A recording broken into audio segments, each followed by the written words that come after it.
Yes, ready. Please take this dictation at the rate of 100 words per minute. This is for SSC examination group C. So these are 1000 words in 10 minutes. Yes. Start. Sir, it is now more than 6 weeks since the finance bill was presented to the House along with the budget for 1964-65. Government's policies as reflected in these proposals have been very fully discussed in both houses of parliament. In my reply to the general debate, I had explained the broad economic and social objectives of the tax proposals. Elucidations of the detailed implications of these proposals have also been furnished to honorable members. I would in particular draw attention to the document rationale of the tax proposals circulated a few days ago, which relates to the basic economic objectives with the specific tax measures in the finance bill. It is not therefore necessary for me now to get again into the economic basis of the budget. The tax proposals have evoked a considerable amount of active and well-informed interest and perhaps also active resistance among certain sections not only in this house but also outside in the press and among the public at large. Some of the interests concerned have made specific representations to government. This wide discussion that has taken place has been very useful and has helped us to formulate certain amendments to streamline the proposals in the finance bill to give a measure of relief where it was deserving and to remove some unintended hardships and anomalies. The official amendments that have been tabled are as a result of this process. I place them before the House in the hope that the provisions of the finance bill as modified by these amendments will serve to implement more effectively the basic objectives of the budget, namely growth with social justice, and I shall confine my remarks in the main to explaining how the amendments proposed fit into the overall rationale of the provisions in the finance bill.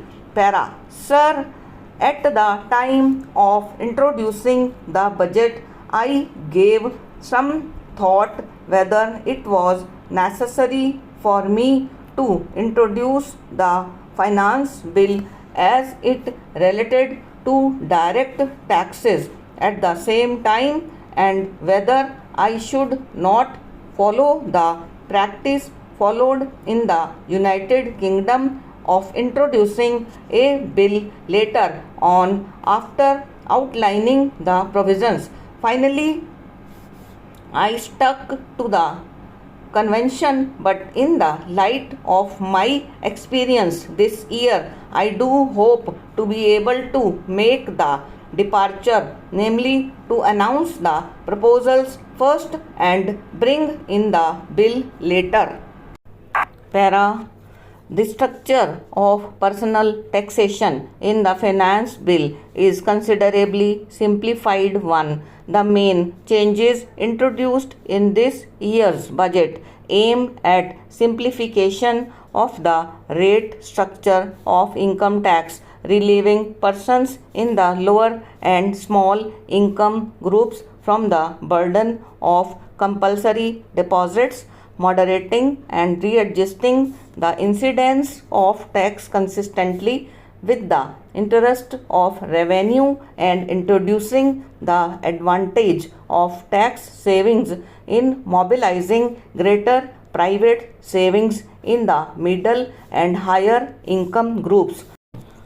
Overlapping surcharges on income tax and super tax have been abolished and replaced by a single surcharge for purposes of the Union. This surcharge operates in respect of unearned income only when such income exceeds rupees 10,000 and in regard to earned income when such income is over rupees 1 lakh. Para, in carrying out these changes in the structure of personal taxation, a somewhat higher incidence of tax might have arisen at some income levels when compared with the incidence of net tax for 1963-64 exclusive of the element of compulsory deposit. This has been criticized in the House and outside, and I have been considering whether some concession could be given to lower income groups in the income range up to rupees 20,000. Para, the effect of these changes on married individuals with more than one child, which is the most important category of assessees, will be to lower the tax payable on earned as well as unearned income as compared to 1963-64 rates, excluding the compulsory deposit at all levels of income up to rupees 8,500. On incomes above this level, there will be a reduction except at a few points where the tax payable now will be slightly higher, but in no case exceeding 1/5 or 1% of the total income, and these concessions will provide a measure of further relief to these income groups. Para, the annuity deposit scheme in the new scheme of taxation is an important instrument for mobilizing private savings and to counter inflationary trends. The provisions relating to this scheme have already been fully explained, and I need not go into them again. I would therefore confine myself to the changes that are proposed to be made. I had already indicated in my reply to the general discussion in the Lok Sabha. Para, honorable members may be aware that under an existing provision in section 197A of the Income Tax Act, individuals not having any tax liability can obtain payments without deduction of tax at source by furnishing a declaration in writing in duplicate in the prescribed form. I am directing the Income Tax Department to give wide publicity to this provision and make the requisite forms available at the bank counters. Para, it has been brought to my notice that the proposed requirement of deducting tax at source from winnings from races and payment of commission on sale of lottery tickets would impose an onerous burden on persons responsible for paying these amounts.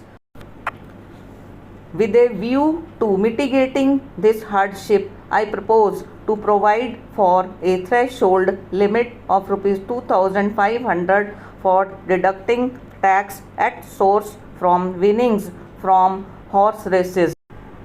Tax will be deducted at source on commission, etc. on sale of lottery tickets only if the payment at any time exceeds rupees 1000. I also propose to make a clarificatory amendment to section 32 of the Income Tax Act relating to deduction for depreciation on computing business profits for tax purposes. Stop and over.